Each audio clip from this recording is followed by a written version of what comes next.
حي على الفلاح.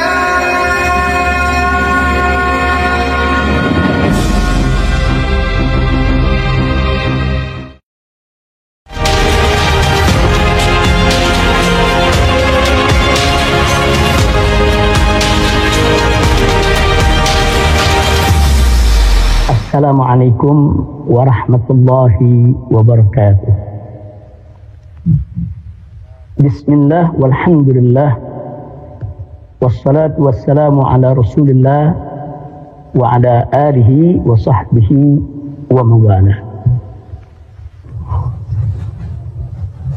Pertama-tama saya ingin menyampaikan terima kasih dan ungkapan rasa kebahagiaan dengan digelarnya reuni 212 pada pagi hari yang cerah ini, dan semoga segenap panitia penyelenggara, begitu juga semua narasumber, seluruh undangan akan senantiasa mendapatkan limpahan taufik dan hidayah dari Allah Subhanahu wa Ta'ala, dan semoga pertemuan kita pada pagi hari yang cerah ini, walaupun lewat virtual, webinar, daring, insya Allah tidak kurang sedikit pun keberkahan dan manfaatnya. Amin ya rabbal alamin. Dan di awal ini juga saya ingin mengajak semua untuk sama-sama kita mohon kepada Allah Subhanahu wa Ta'ala dengan tulus dan ikhlas serta penuh pengharapan agar wabah corona baik di Indonesia bahkan di seluruh dunia segera diangkat oleh Allah Subhanahu wa Ta'ala, diberikan oleh Allah Subhanahu wa Ta'ala nikmat sehat walafiat kepada seluruh umat manusia yang ada di atas muka bumi ini, karena pandemi ini menimpa semua orang. Dan kalau kita bicara tentang kemanusiaan, maka kemanusiaan adalah sesuatu yang lintas teritorial, lintas negara, lintas agama, lintas suku, lintas budaya. Nah, karena itu doa kita untuk semua, semoga wabah corona ini segera diangkat oleh Allah Subhanahu wa Ta'ala. Amin ya rabbal alamin. Dan secara khusus semoga para umarok kita, para ulama kita yang terkena positif corona pada belakangan ini, semoga mereka semua disembuhkan oleh Allah Subhanahu wa Ta'ala sehingga mereka bisa menjalankan tugas sebagaimana mestinya, insya Allah. Baiklah, pada kesempatan ini agar tidak membuang waktu, karena banyak sekali para habaib, para ulama, para tokoh, para aktivis yang saat ini berkumpul baik di studio 1 maupun di studio 2, saya akan langsung saja ingin menyampaikan apa yang sepatutnya disampaikan pada pagi hari yang cerah ini. Dan saya ingin menyapa seluruh elemen bangsa, seluruh anggota masyarakat dimanapun Anda berada, dari Sabang sampai Merauke yang ada di dalam negeri ini, bahkan di luar negeri sana yang mengikuti daripada acara ini.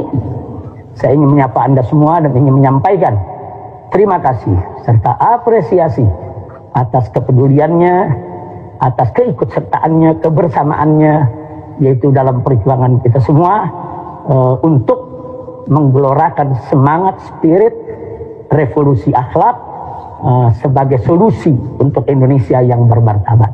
Mudah-mudahan niat baik kita ini digabulkan oleh Allah Subhanahu wa Ta'ala. Baiklah, Babe Hekal yang pagi hari ini luar biasa, tampil begitu energik, begitu semangat, begitu menarik. Terima kasih atas waktu yang diberikan dan luar biasa panduannya. Mudah-mudahan Nabi Haikal dan lainnya senantiasa dalam lindungan Allah Subhanahu wa Ta'ala. Baik ya kawan, bicara tentang reuni 212, tentu setidaknya kita akan kembali kepada kenangan di mana dulu kita pernah secara bersama-sama, yaitu melaksanakan aksi 212 pada tahun 2016. Nah, yang ingin saya ingatkan bahwa dalam aksi 212 di tahun 2016 di sana ada spirit ukhuwah, spirit persaudaraan. Nah, persaudaraan yang saya maksud di sini adalah baik itu persaudaraan dalam istilah ukhuwah basyariyah, ukhuwah insaniyah, yaitu persaudaraan kemanusiaan. Karena sebagaimana yang Nabi alaihi salatu wassalam pernah mengatakan, kullukum min Adam wa Adam min turab. Kamu sekalian umat manusia ini berasal dari Nabi Adam alaihi salam, wa Adam min turab, dan Nabi Adam alaihi salam diciptakan oleh Allah Subhanahu wa taala dari tanah liat. Artinya kita selalu diingatkan bahwa kita umat manusia ini semuanya pada prinsipnya bersaudara secara kemanusiaan. Nah, kita bersaudara secara kemanusiaan karena memang kita semua berasal dari Nabi Adam alaihissalam. Dan Nabi ingatkan, Nabi Adam itu diciptakan Allah dari turab, dari tanah. Artinya di antara sesama umat manusia ini kita harus tanggalkan pakaian kesombongan, keangkuhan, ketakaburan, karena kita semua berasal dari Nabi Adam yang satu, dan kita semua berasal dari tanah liat, dan kita harus menyadari bahwa kita tidak akan pernah mulia kecuali kalau kita bertakwa kepada Allah Subhanahu wa taala. Nah, berkenaan dengan ini ada yang menarik. Sebagaimana Allah firmankan dalam surat Al-Hujurat ayat 13. Wallahu subhanahu wa ta'ala qala, ya ayuhan nas, inna khalaqnakum min dzakarin wa untha wa ja'alnakum syu'uban wa qabaila lita'arafu. Inna akramakum indallahi atqakum, innallaha alimun khabir. Shadaqallahul azim. Dalam ayat ini yang diserukan oleh Allah bukan ya ayyuhalladzina amanu, hai orang-orang yang beriman, tapi yang diserukan oleh Allah adalah ya ayyuhan nas, hai umat manusia. Artinya seluruh umat manusia, siapapun dia, apapun agamanya, apapun sukunya, apapun budayanya, apapun kebangsaannya, dari negara manapun mereka berasal, mereka diserukan oleh Allah Subhanahu wa taala, hei segenap umat manusia, inna khalaqnakum, kata Allah, sesungguhnya kami telah menciptakan kamu sekalian min dzakarin wa untha, itu dari jenis laki-laki dan jenis perempuan. Selanjutnya Allah nyatakan setelah itu, wa ja'alnakum syu'uban wa qabaila, dan kami jadikan kamu itu bersuku-suku dan berbangsa-bangsa, berpuak-puak. Nah, lalu pertanyaannya, untuk apa Allah ciptakan manusia ini dari jenis laki dan jenis perempuan, juga bersuku-suku, berpuak-puak, dan berbangsa-bangsa? Nah, sebelum kita ajukan pertanyaan ini, Allah sudah jawab dalam ayat yang sama, di mana Allah nyatakan, lita'arafu, untuk kamu sekalian saling mengenal. Subhanallah. Jadi kita diciptakan oleh Allah Subhanahu wa taala sebagai umat manusia dengan aneka ragam latar belakang, perbedaan yang ada di antara kita. Lita'arafu, untuk kamu ini saling kenal. Nah, ada pepatah mengatakan tak kenal maka tak sayang. Nah, jadi kenapa di ayat ini yang dikedepankan adalah untuk kamu saling kenal. Jadi nggak disebut soal saling sayangnya, saling bersatunya, saling bekerja samanya, tidak. Saling kenal dulu. Karena saling kenal itu pintu gerbang, itu kunci. Kalau sudah saling kenal, maka satu sama lainnya saling mengetahui. Kalau sudah saling mengetahui, maka akan mudah untuk membangun saling menghargai. Kalau sudah saling menghargai dan saling menghormati, maka itu merupakan modal utama untuk saling cinta dan saling sayang. Nah, kalau sudah ada saling cinta dan saling sayang, tentu akan lebih mudah lagi kita untuk saling berbagi, saling bekerja sama, saling bergotong royong, saling bahu-membahu. Nah, itulah rahasianya kenapa dalam ayat ini yang dinyatakan oleh Allah, lita'arafu, untuk kamu saling mengenal. Nah, ini yang ingin saya garis bawahi, bahwa dalam aksi 212 di tahun 2016, bahkan dalam reuni-reuni selanjutnya, sampai reuni hari ini yang kita gelar bersama secara daring, secara webinar ini, bahwa di sana ada spirit ukhuwah basyariyah, ada spirit persaudaraan kemanusiaan.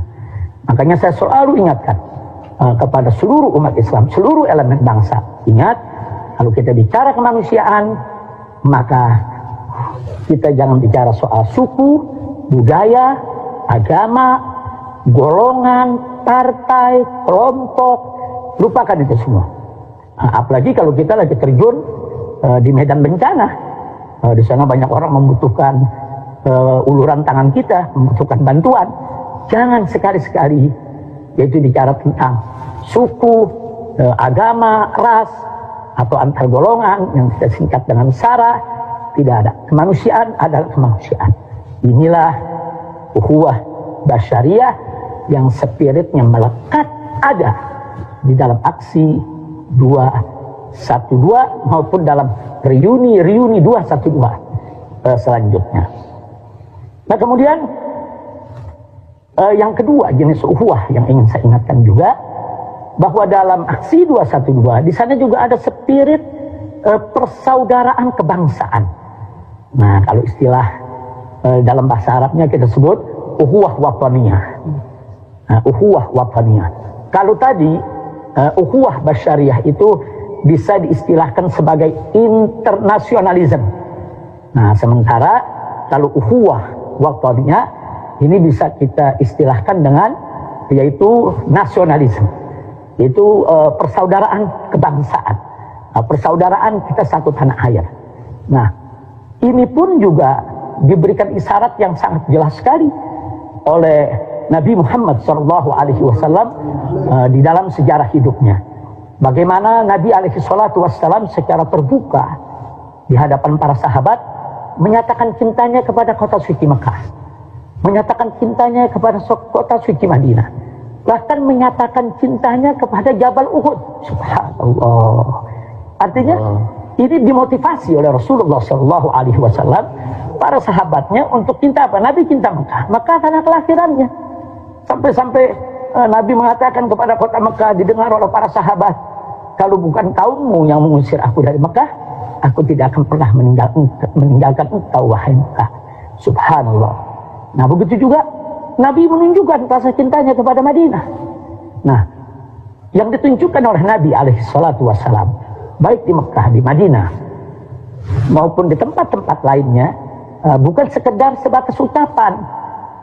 Nah, tapi Nabi juga bekerja keras dengan para sahabat, bagaimana membangun ekonomi umat, mensejahterakan mereka, yaitu di negara yang dipimpinnya, di Mekah, di Madinah, di Taif, dan lain sebagainya. Nah, ini menunjukkan luar biasa betapa Nabi SAW mengajarkan kepada umatnya untuk cinta negeri. Ya, adapun sebuah makalah hubbul watan minal iman, itu bukan hadiah, tapi sebagai kata hikmah untuk memberi motivasi agar kita cinta kepada negeri. Ya, sah-sah saja, bagus-bagus saja untuk digunakan. Tapi kita garis bawahi bahwa itu bukan hadis Nabi. Tapi sungguh pun begitu, sikap hidup Nabi, bagaimana Nabi menunjukkan rasa cintanya ke Mekah, Madinah, dan lain sebagainya, itu menjadi secara baik eksplisit maupun implisit menunjukkan bahwa Nabi SAW mengajarkan kepada umatnya untuk cinta negeri, cinta bangsanya, cinta tanah airnya. Nah, ini juga harus kita jaga. Inilah yang kita sebut dengan istilah ukhuwah wataniyah. Nah, baiklah, sekarang yang ketiga, selain ukhuwah basyariyah yang tadi kita sebut dengan istilah internasionalisme, dan selain ukhuwah wataniyah yang tadi kita sebut dengan nasionalisme kebangsaan, ada satu lagi jenis ukhuwah. Nah, ukhuwah yang ketiga ini sangat spesifik, sangat khusus, sangat istimewa, karena dimensinya bukan dimensi hanya dunia, tapi dimensi dunia dan akhirat. Nah, ukhuwah apa?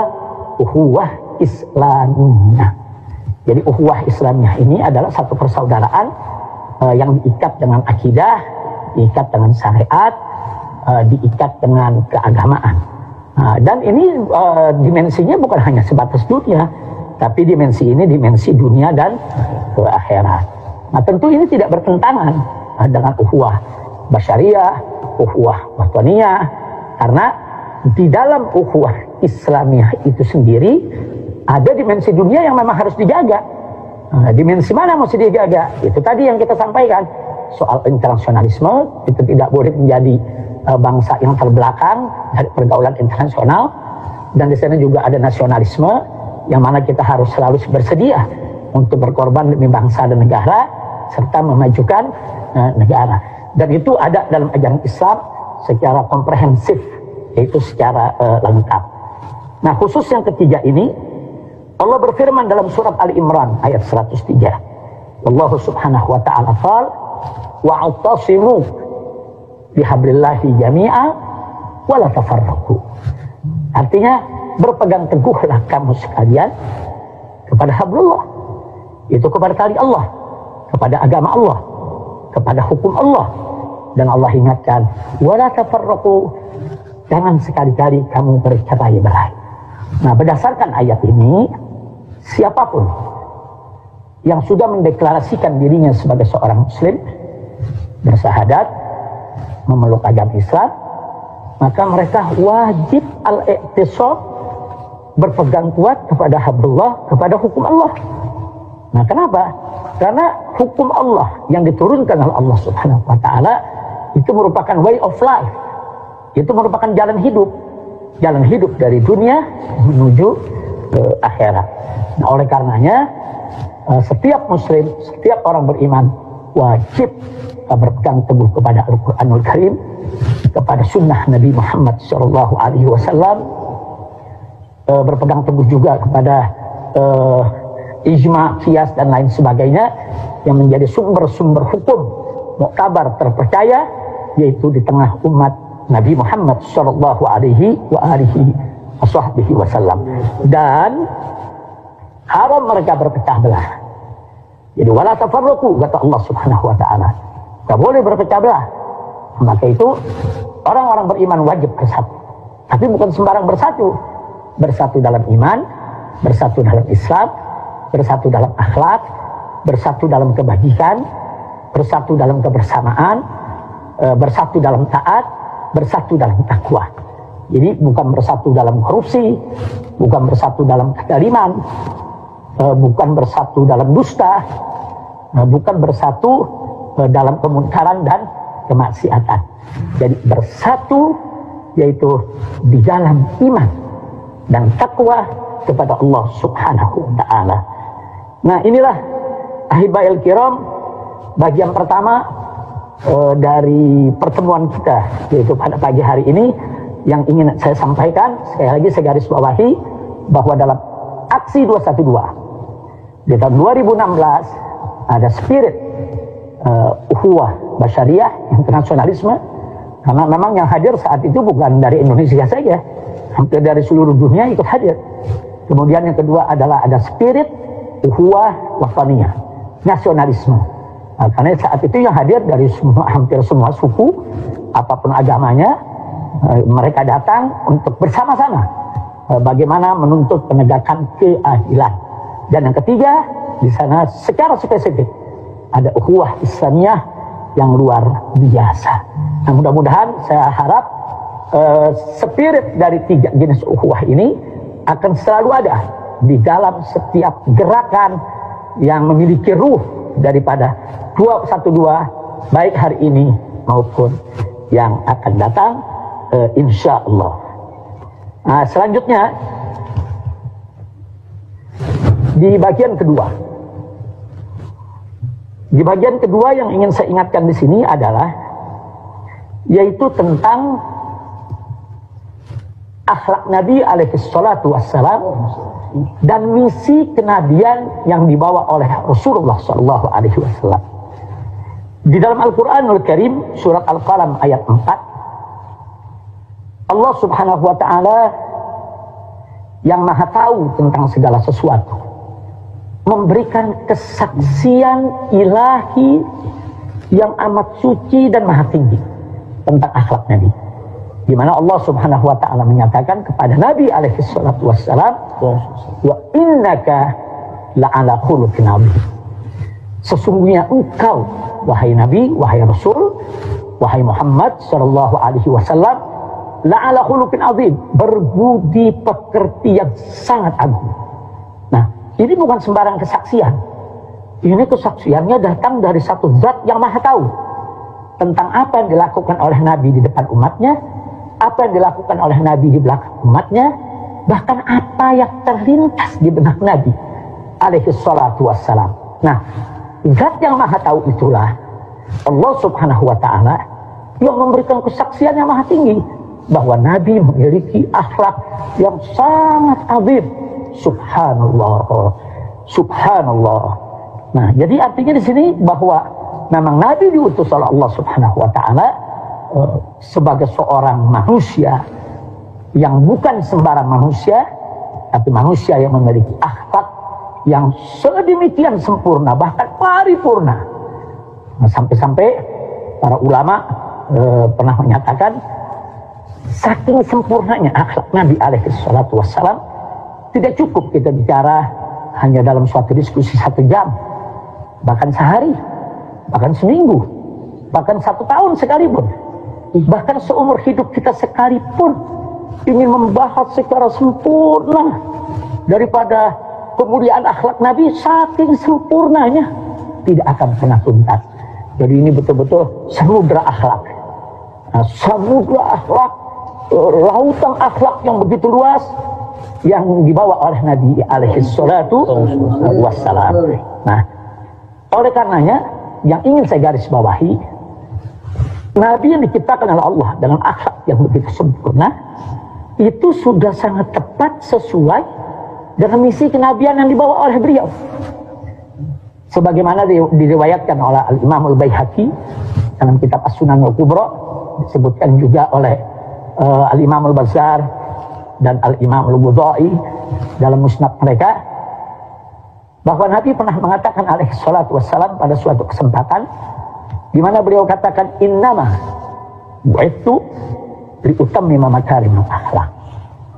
Sesungguhnya aku ini diutus hanya, innama dalam bahasa Arab itu lil hasr, ada min adawatil hasr, biasa digunakan untuk pembatasan. Jadi artinya bukan sekedar sesungguhnya, tapi juga sesungguhnya hanya, ada penekanan, ada pembatasan. Jadi innama bu'ithu liutammima makarimal akhlak. Sesungguhnya aku ini diutus hanya untuk menyempurnakan kemuliaan akhlak. Subhanallah. Ini satu misi kenabian yang luar biasa, misi penyempurnaan akhlak. Subhanallah, subhanallah. Jadi berdasarkan hadis ini, apapun yang diajarkan oleh Nabi alaihi salatu wassalam kepada umatnya, baik itu yang berkenaan dengan ibadat ataupun juga yang berkenaan dengan muamalat, itu semua tujuannya adalah untuk penyempurnaan akhlak. Nah, dengan kata lain, kenapa kita sholat 5 waktu sehari semalam? Supaya akhlak kita mulia. Kenapa kita puasa setiap bulan Ramadan? Supaya akhlak kita mulia. Kenapa kita mesti bayar zakat? Nah, diberikan kepada yang berhak supaya akhlak kita mulia. Nah, kenapa kita tidak boleh berzina, menenggak minuman keras, tidak boleh berjudi, tidak boleh menipu, tidak boleh korupsi, dan lain sebagainya dari sejenis kemungkaran? Supaya akhlak kita mulia. Subhanallah. Jadi memang Islam ini agama akhlak. Nah, karena misi kenabiannya adalah penyempurnaan akhlak. Dan Nabi yang membawa misi untuk penyempurnaan akhlak tadi ternyata manusia yang akhlaknya sangat agung. Nah, inilah sekedar kita perlu mengenal tentang misi akhlak yang dibawa oleh Nabi alaihi salatu wassalam. Makanya kalau kita harus jujur, dan memang wajib jujur, kalau kita ingin katakan sekarang tentang revolusi akhlak, sebetulnya bapak revolusi akhlak dunia, bapak revolusi akhlak dunia tidak lain dan tidak bukan Nabi Muhammad sallallahu alaihi wasallam. Nah, karena beliau diutus oleh Allah Subhanahu wa taala untuk apa? Untuk mengajak umat manusia minadz zulumati ilal nur, dari kegelapan kepada cahaya yang terang benderang. Jadi membawa umat manusia di dunia di zaman jahiliyah dulu dari zulumat, dari kegelapan ila nur kepada cahaya, itu langkah revolusi yang luar biasa. Itu langkah revolusi, terobosan revolusi yang maha dahsyat luar biasa. Nah, karena yang dibawa oleh Nabi ini bukan hanya satu lokal se-Jakarta atau se-Pulau Jawa atau se-Indonesia, tapi dunia yang saat itu dipenuhi dengan alam jahiliyah, dipenuhi dengan alam zulumat. Jadi sekali lagi saya mau katakan di sini bahwa bapak revolusi dunia yang sebenarnya adalah Sayyiduna Muhammad sallallahu alaihi wa alihi wa sahbihi wasallam. Nah, baiklah ya kawan. Kalau begitu saya pikir perlu juga sedikit kita gambarkan sebetulnya akhlak Nabi yang agung itu yang macam mana sih? Nah, supaya ada gambaran bagi seluruh masyarakat di Indonesia ini dari Sabang sampai Merauke, begitu juga yang ada di luar.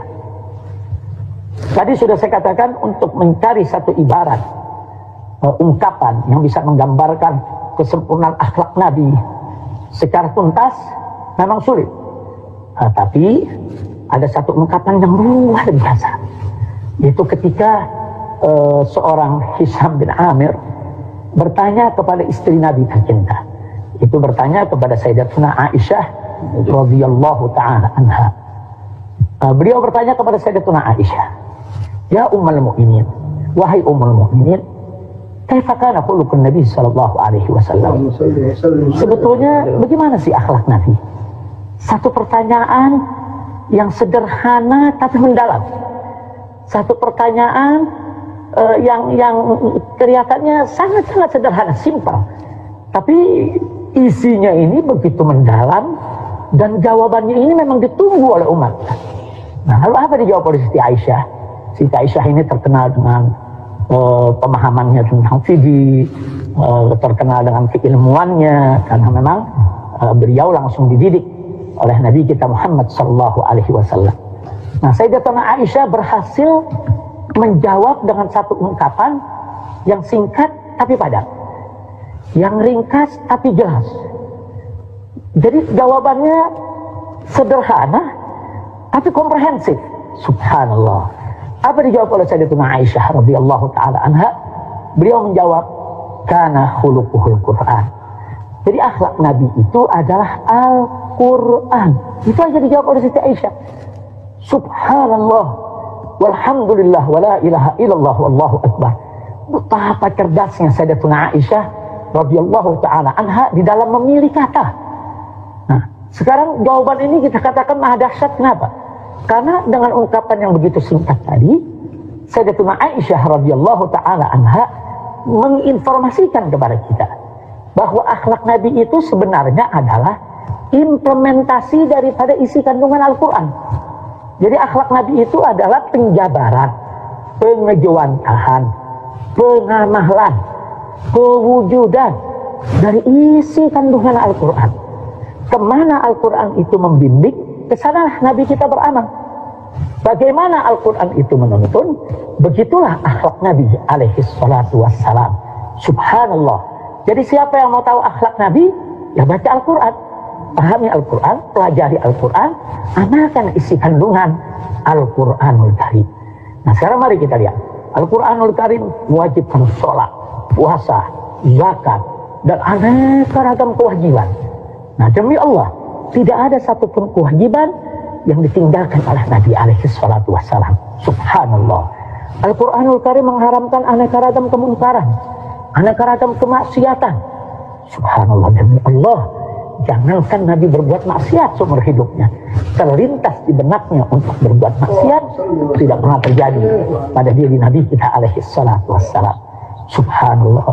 Jadi jawaban Siti Aisyah ini begitu luar biasa, menunjukkan kecerdasan beliau yang begitu tinggi, dan sekaligus beliau berhasil sukses memilih satu ungkapan yang cukup secara umum mewakili kita semua umat Islam dalam upaya mengetahui bagaimana kesempurnaan akhlak Nabi alaihi salatu wassalam.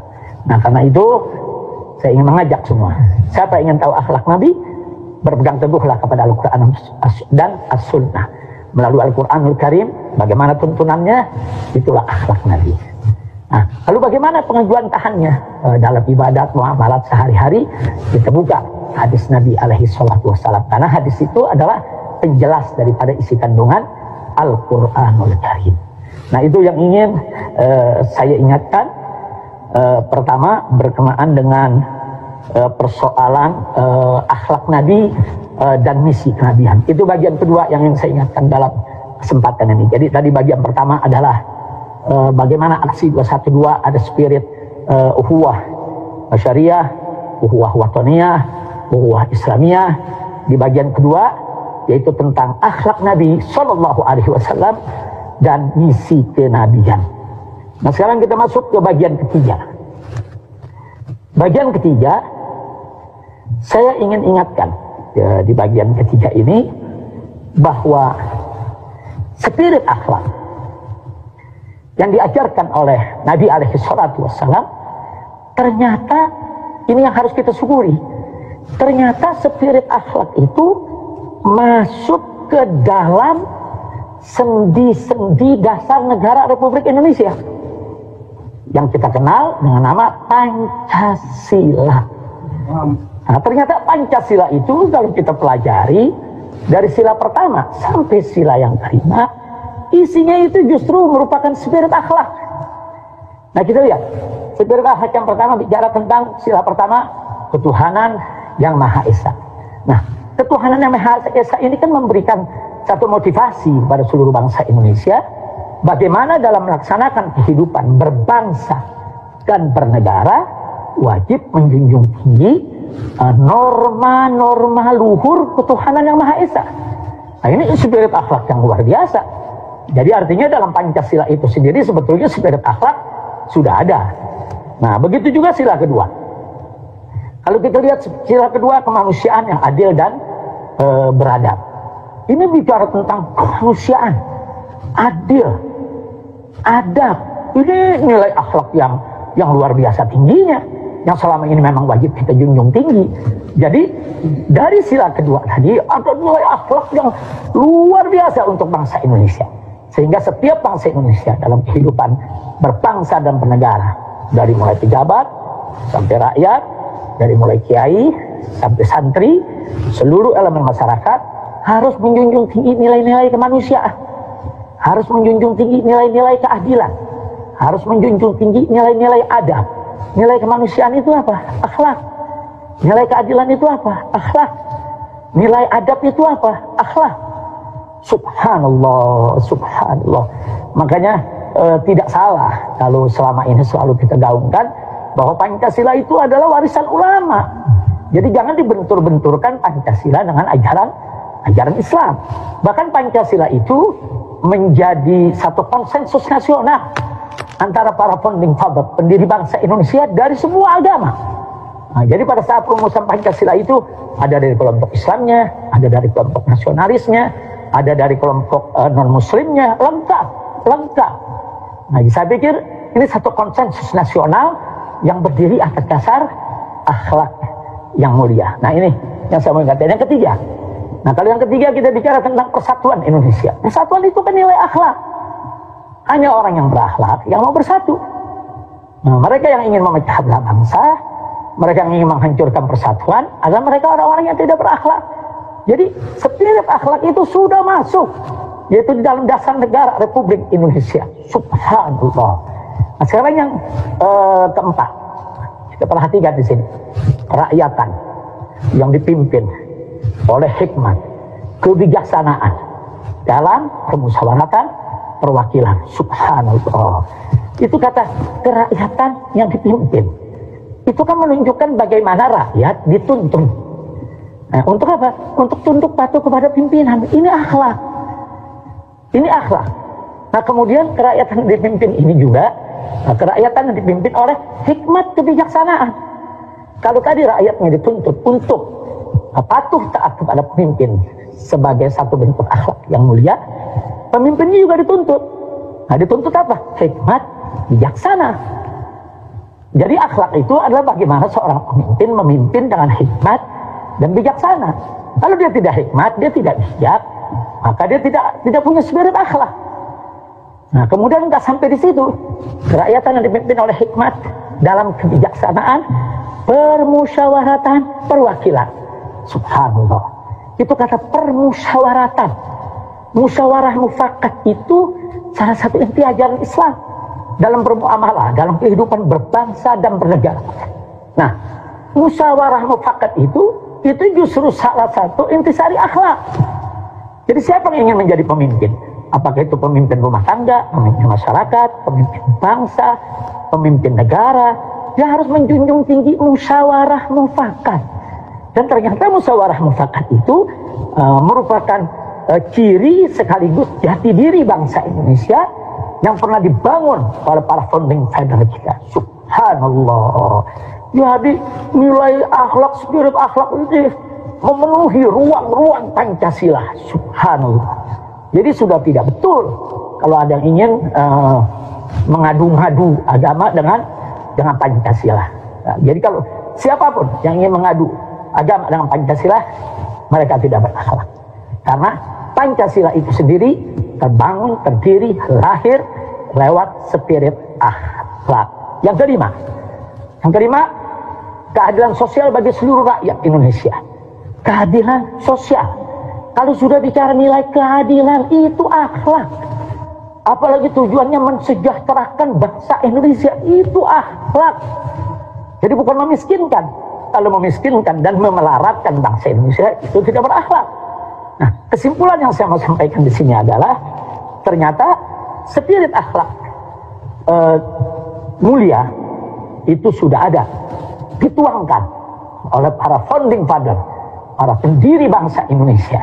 Alhamdulillahirabbil alamin. Nah, di sini saya ingatkan bahwa Pancasila bukan sekedar pilar negara, bukan.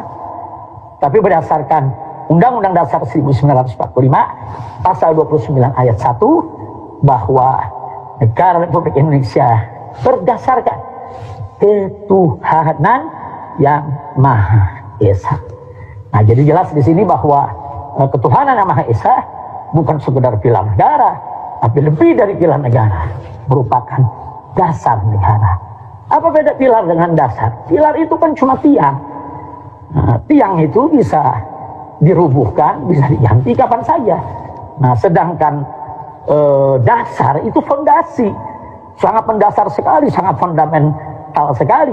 Nah, karena itu saya termasuk yang tidak setuju kalau Pancasila sebagai dasar negara disebut sebagai pilar negara. Karena itu jadi menurunkan derajat Pancasila itu sendiri. Kalau kulihat kembali ke soal akhlak, yang penting satu kabar gembira buat kita semua, bahwa nilai-nilai akhlak, spirit akhlak, ruh akhlak ada dalam konstitusi negara Republik Indonesia. Baik landasan ideal Pancasila maupun landasan konstitusional Undang-Undang Dasar 1945. Baiklah, sekarang akhirnya sampai ke bagian keempat yang ingin saya sampaikan pada pertemuan kali ini. Nah, bagian yang keempat, setelah tadi kita bicara tentang bagaimana spirit ukhuwah persaudaraan persatuan ada dalam aksi 212 sejak tahun 2016. Kemudian bagaimana tadi kita juga sudah bicara tentang akhlak Nabi dan misi kenabian yang dibawa oleh beliau untuk penjemuran akhlak. Kemudian kita lanjut dengan spirit akhlak dalam Pancasila itu sendiri. Nah, sekarang kita masuk kepada hal yang tidak kalah pentingnya, yaitu tentang revolusi akhlak. Jadi kalau sekarang kita sedang gaungkan revolusi akhlak. Nah, akhlak yang dimaksud akhlak kemana? Akhlak yang tadi sudah kita bahas dari awal sampai barusan. Nah, ini semua merupakan bagian daripada revolusi akhlak. Nah, sehingga di sini saya hanya ingin memberikan satu kesimpulan singkat saja, bahwa revolusi akhlak ini memiliki level. Nah, jadi ada levelnya. Nah, level yang pertama adalah level individu. Artinya, kalau kita bicara revolusi akhlak di tataran level individu, maka bagaimana caranya rakyat dan bangsa Indonesia ini, semua elemen bangsa, kita ajak secara bersama-sama melakukan perubahan secara cepat secara cepat dari sifat-sifat khianat kepada amanah, pembohong kepada jujur, koruptif menjadi non-koruptif, suka maksiat menjadi meninggalkan maksiat. Nah, ini harus masuk di seluruh yaitu elemen masyarakat. Nah, melalui apa? Melalui dakwah, melalui ajakan, melalui seruan, melalui nasihat, melalui diskusi-diskusi, melalui tulisan-tulisan, melalui rekaman-rekaman. Kita ajak semua dengan dakwah. Nah, bagaimana seluruh masyarakat Indonesia, individu-individu bangsa Indonesia, siapapun dia, yang menginginkan Indonesia bermartabat, yang menginginkan Indonesia berkah, ayo mari kita lakukan revolusi akhlak. Nah, ini di level individu. Nah, sekarang yang kedua di level sistem. Tentu ada level individu, ada level sistem. Nah, di level sistem ini kita harus melakukan revolusi akhlak dari sistem berbasis materialisme, sekularisme, ke sistem berbasis tauhid sesuai sila ke-1 Pancasila, yaitu ketuhanan yang Maha Esa. Ini kan dasar negara. Nah, ini dasar negara kita. Maka itu tidak layak dalam level sistem ini kita mengambil sistem di luar daripada ketuhanan yang Maha Esa. Nah, maka itu revolusi akhlak di level sistem, bagaimana caranya kita secara bersama-sama menggandeng seluruh elemen bangsa tanpa pengecualian, kita hijrah dari sistem berbasis materialisme, sekularisme ke sistem berbasis tauhid, yaitu berbasis kepada sila pertama Pancasila, ketuhanan yang Maha Esa. Nah, itu yang pertama. Yang kedua, bagaimana revolusi akhlak dalam level sistem ini kita juga harus serius, fokus. Nah, yaitu melakukan suatu gerakan perubahan secepatnya, tidak bisa ditunda-tunda lagi, karena ini sudah merupakan satu kedaruratan dari penegakan hukum yang tidak beradab, penuh rekayasa dan penyiksaan, serta tajam ke pihak yang kritis, tumpul kepada buzzer pendukung kepada sistem hukum, dan penegakan hukum yang berdasar kemanusiaan yang adil dan beradab sesuai amanat sila kedua. Nah, jadi artinya penegakan hukum yang adil. Nah, jadi tidak ada satupun orang yang kebal hukum di negeri kita.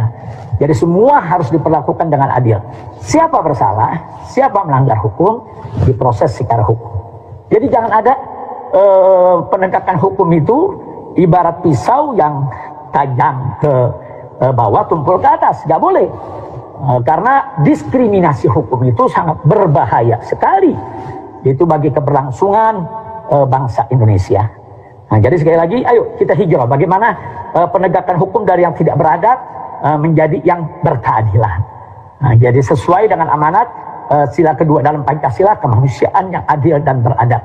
Kemanusiaan yang adil, kemanusiaan yang adil dan beradab itu harus menjadi dasar dalam penegakan hukum di negara Indonesia yang sudah dinyatakan oleh Undang-Undang Dasar 1945 sebagai negara hukum. Ingat, Indonesia adalah negara hukum, bukan negara kekuasaan. Nah, kemudian yang ketiga. Yang ketiga, dalam level sistem ini, revolusi akhlak, kita juga harus bergerak secara cepat. Nah, perubahan yang tidak boleh ditunda lagi. Satu revolusi, satu perubahan yang cepat tapi dinamis. Cepat dan nggak boleh ditunda. Yaitu dari politik belah bambu dan adu domba kepada politik persatuan Indonesia. Nah, sesuai amanat sila ketiga dalam Pancasila, yaitu persatuan Indonesia. Jadi nggak boleh ada lagi politik adu domba. Oh, ini golongan saya, ini golongan Anda. Oh, ini golongan kritis, kami tidak sukai. Oh, ini golongan asal Bapak senang. Oh, ini kami sukai. Nggak bisa. Oh, yang ini diangkat, yang ini ditendang, yang ini dirangkul, yang ini dipukul. Tidak boleh. Karena dalam satu sistem kepemimpinan, seorang pemimpin yang memiliki leadership yang kuat, dia harus ada di atas semua agama, semua golongan, semua suku, semua ras. Dia tidak boleh hanya menjadi milik satu golongan saja, satu kelompok saja. Maka dia akan kerdil. Dan itu berbahaya, bisa mengantarkan kepada perpecahan. Nah itu yang kita ingin ingatkan. Ini perlu revolusi, semua ini perlu revolusi. Jadi ini sudah menjadi rahasia umum di mana-mana. Kita bisa lihat penegakan hukumnya tidak adil, adu domba, pecah belah. Dan ini harus dihentikan. Karena ini merupakan sumber kegaduhan. Nah yang keempat.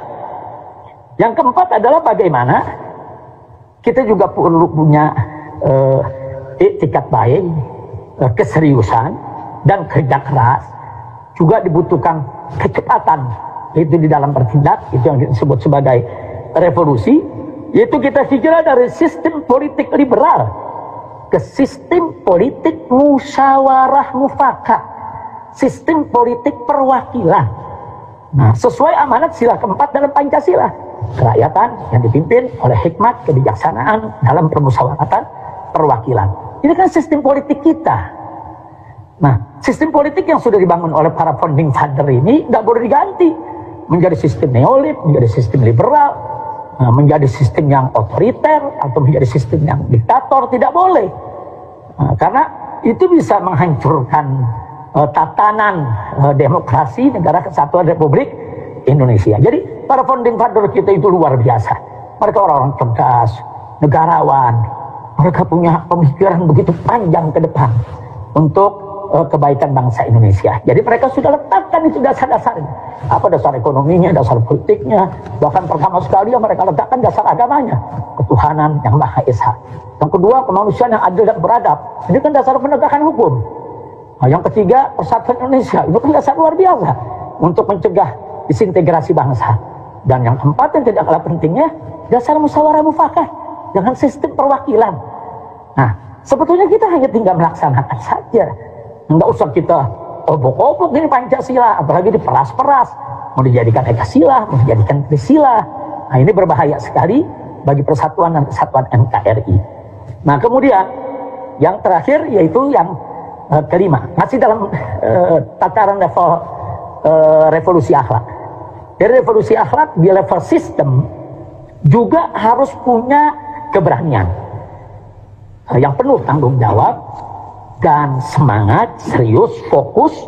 Bagaimana kita melakukan hijrah dari sistem ekonomi riba ke sistem ekonomi non riba, dari pembangunan yang mengandalkan utang kepada pembangunan yang berbasis ekonomi kerakyatan, dari ekonomi oligarki kapitalistik ke ekonomi berkeadilan sosial, dari struktur ekonomi yang dikuasai segelintir orang kepada pemerataan sumber daya ekonomi. Nah, dari ekonomi tidak berkeadilan kepada ekonomi berkeadilan sosial. Nah, ini sesuai dengan amanat sila kelima dari Pancasila. Keadilan sosial bagi seluruh rakyat Indonesia. Jadi level sistem yang saya sampaikan barusan satu persatu, level sistem ini kita bagi 5 tadi, semuanya. Nah, itu sudah diamanatkan, sudah digariskan dengan secara tegas, jelas, lugas oleh para founding father bangsa Indonesia. Jadi subhanallah, subhanallah, sekali lagi kita harus mendoakan para founding father kita, jasa mereka terhadap bangsa ini. Nah kita sebetulnya hanya tinggal melaksanakan, menjaga, melestarikan. Nah, bagaimana semua ini bisa dijaga menjadi modal revolusi akhlak kita. Nah, karena itu di sini akhirnya sebagai penutup, nah, yang ingin saya sampaikan di sini adalah yang paling penting. Sekali lagi ini sangat mendasar sekali. Jadi tidak ada gunanya kita bicara secara teoritis, yaitu tentang revolusi akhlak yang sudah saya paparkan tadi, kalau poin akhir ini tidak kita jaga, yaitu bahwa revolusi akhlak ini mesti melibatkan semua komponen dan elemen masyarakat untuk menuju negeri yang baldatun thayyibatun wa rabbun ghafur. Jadi niatnya mesti ikhlas. Bukan cari kekuasaan, bukan cari jabatan, bukan cari harta benda, bukan. Niatnya mesti ikhlas, ikhlas, ikhlas. Yaitu mencari ridho Allah Subhanahu wa taala. Jadi semua komponen masyarakat, siapapun dia, bagian dari bangsa Indonesia ini harus dilibatkan. Nah, makanya untuk menuju ke arah ini kita harus buka pintu dialog. Kita harus selalu membuka diri untuk bicara dengan pihak mana saja.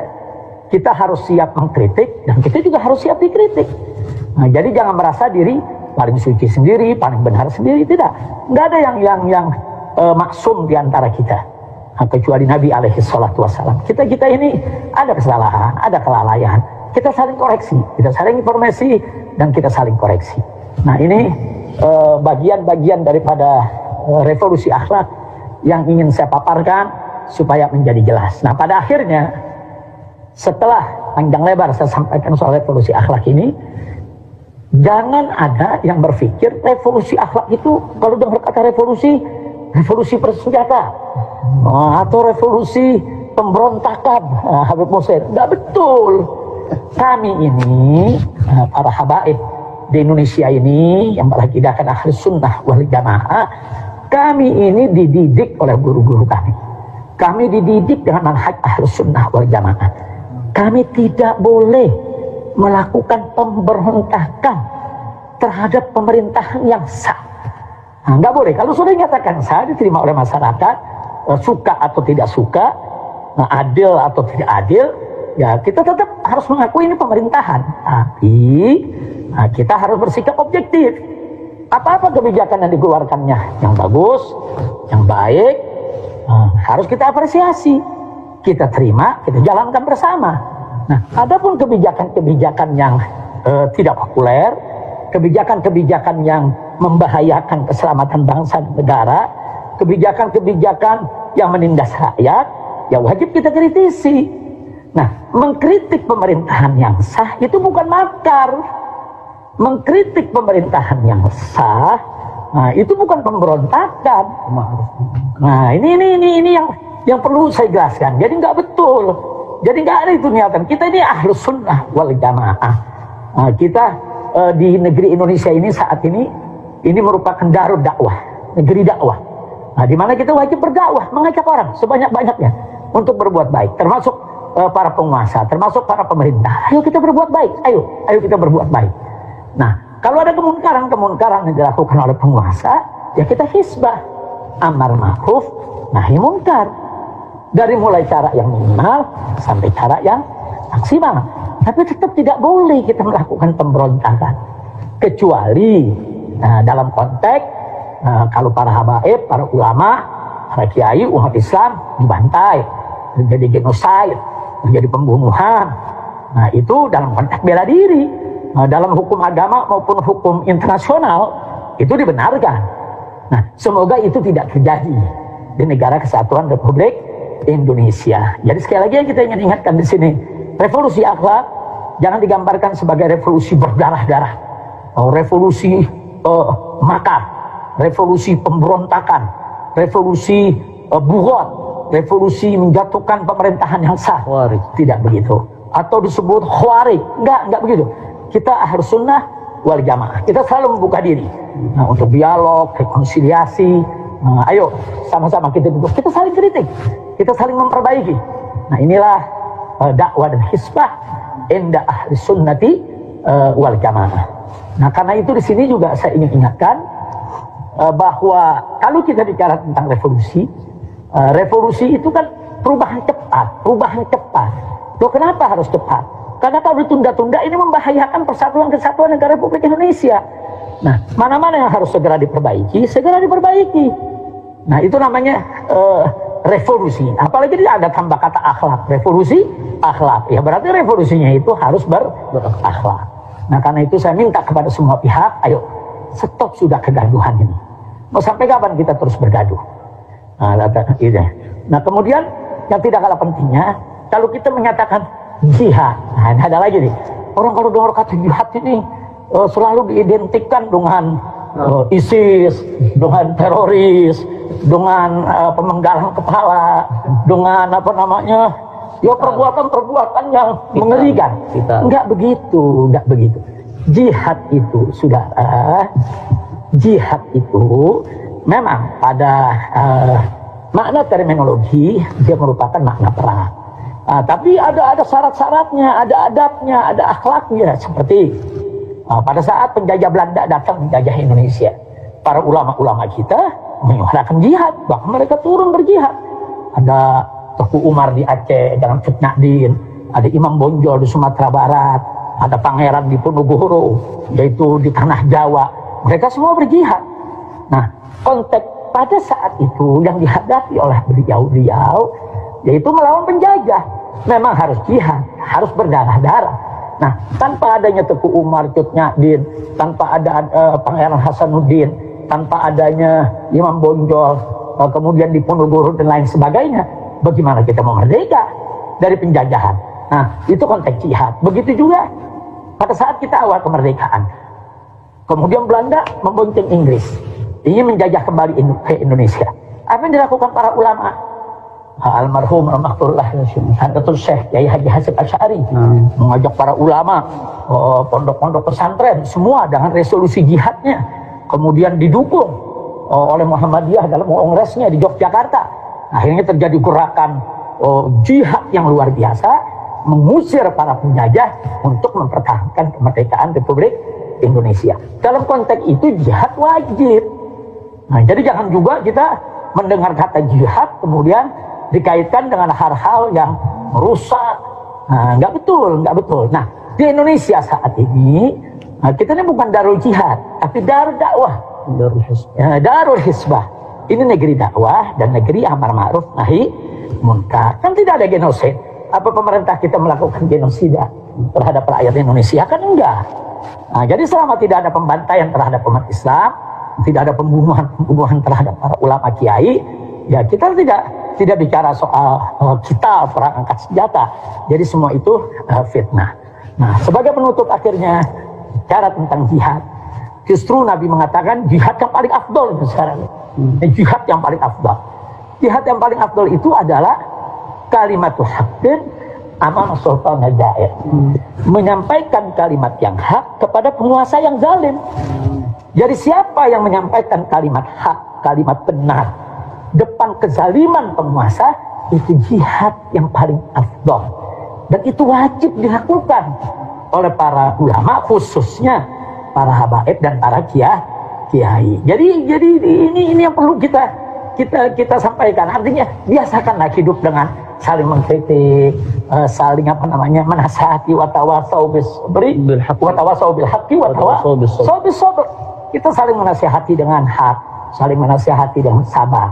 Nah, karena itu saya minta kepada semua pihak tanpa terkecuali, yuk mulai hari ini, mulai saat ini, stop segala kegaduhan, buka pintu dialog, ayo kita diskusi, ayo kita berargumentasi dengan sehat. Nah, jadi tidak ada lagi tuh rekayasa untuk meruntuhkan tatanan kehidupan demokrasi Indonesia, tatanan penegakan hukum di Indonesia, tatanan kehidupan berbangsa dan bernegara. Jadi stop kegaduhan ini, stop ketidakadilan, stop kezaliman. Nah, ini yang saya mau sampaikan kepada semua ikhwan. Dan terima kasih kepada para panitia, para habaib, para kiai, para ulama, para tokoh yang hadir di studio 1 maupun 2. Dan saya mohon maaf kalau saya tidak sebutkan satu persatu namanya, karena jumlahnya cukup banyak ini. Ada 100 ulama dan tokoh. Tapi saya bahagia. Nah, saya ingin sampaikan, saya bahagia betul. Yaitu bisa menemani Anda semua pada saat ini. Dan saya akan mendengarkan juga apa yang akan Anda sampaikan.